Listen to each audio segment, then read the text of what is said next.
Hi everybody, welcome to Techvision Academy. So in this video, we are going to be talking about composing classes. In previous videos, we've been talking about CSS modules, CSS style sheets, which is creating another file for your style sheet, CSS inline.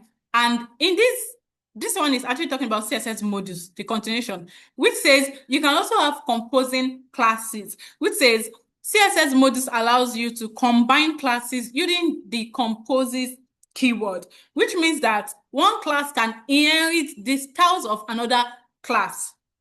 For the previous example that we had in the previous video, the both primary and secondary classes are depending on one styles of my button classes.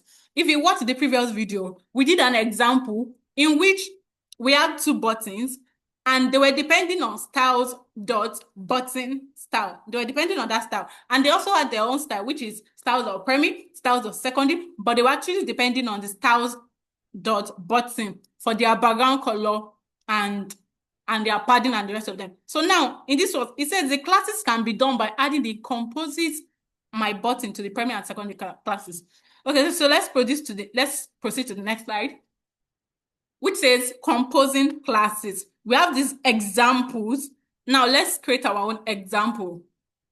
So we already had something about this before. So now the only thing we are going to do is that we are going to remove these two, this styles.button. And instead of this, we would remove this and this. And also come here, we would remove this. We would also remove this.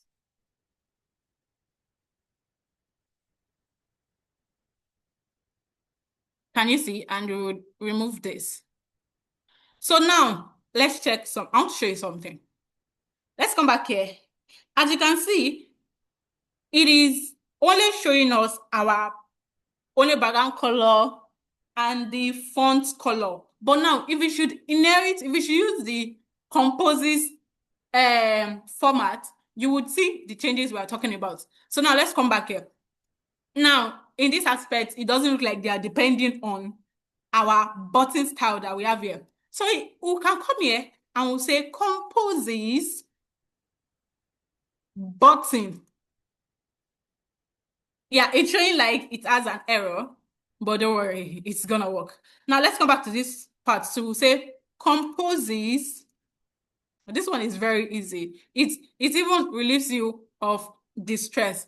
Now it will take effect of our padding, it will take effect of our border, it will take effect of our border radius, and it will take effect of our cursor, which is pointer. Can you see? It has taken effect. We have primary button, the padding as reflected, and the rest of the styles in my button here. It has taken effect. That is, okay, you want all of this. You want all of this.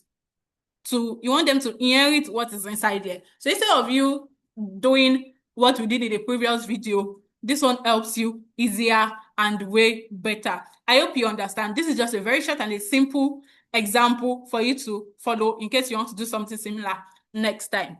Thank you for watching this video, and I hope you've been enjoying our classes from day one, from part 1. See you next time, and do well to follow us across all socials at Techvision Academy. See you next time. Bye.